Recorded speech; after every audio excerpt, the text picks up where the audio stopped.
Well, the list of preseason injuries takes another toll, with Justin Rodbell posting on his Instagram that he has torn his right Achilles, posting on his quote right here saying, "Hey everyone, I hate to make this post, but last week before Thanksgiving, I ended up tearing my Achilles. Unfortunately, it's going to be a slow recovery, and I will most likely miss Supercross.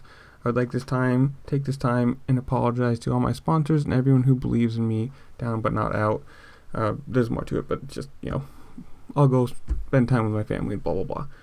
Obviously, last year you ran the number 55. This year earning the number 70 after, what does it say?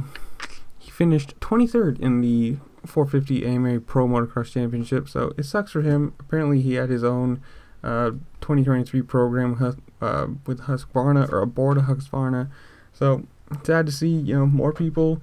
You're losing competition, you're losing people, pretty big injuries too. It's not even like little hamstring pulls or something like that. You've got, the broken back with heart raft, you've got the torn Achilles with Rodbell, and nothing good is going to happen for these guys, at least right now, but hopefully he heals up quickly and he can make it back for the end of Supercross or maybe motocross and, get well and put some points in there. But with that, I'm going to leave y'all. Have a good day. Peace.